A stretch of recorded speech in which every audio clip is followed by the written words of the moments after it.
Hi Ellie, this is Fancy, and I am looking at your design, and you are kind of doing the same thing a lot of other people are doing. So you've got these nice areas that are defined, um, and then you're gradating, um, from one side of the shape to another, and the gradations are quite nice. Um, and you do have, I'm looking for areas of fire where the perceptual opposites are next to each other, like here and here. So you have lots of area of fire where these boundaries of these different areas meet up, like all along here, um, somewhat along here. Most of these areas, they have lots of areas of fire. So what you need is more water and less fire. And in looking over the materials for the assignment again, I've found it helpful to think of, instead of fire and water, I'm thinking of focus, out of focus. So areas of water are out of focus. They're kind of watery and dreamy and out of focus. They're not clear. While areas of fire are in focus, they're very clear cut. Um, and that's where where the perceptual opposites are placed next to each other, you have very clear defined areas. Where you have water, um, you have less clear areas. So see how you're starting to move into those middle steps of your chromatic or your perceptual opposite scale.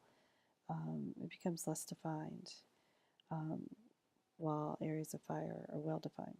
So what you need to do is add more areas of water to your design.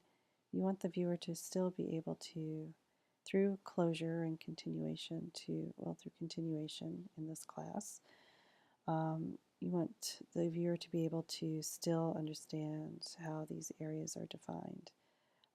But you want the boundaries to kind of melt into the areas of water in places. So you need more water. So, like for example, you could kind of expand, and the water is created out of at least two, maybe three steps in your scale that are close to the middle. They're not always exactly in the middle, but they do always fall close to the middle, in your scale. And you want large areas of meetup of those middle values next to each other. And you want to break up these boundaries with those middle values so that these boundaries kind of go in and out of focus. But you give the viewer enough information that they can still form these boundaries in their mind's eye. They see these boundaries as complete, although in reality they're not.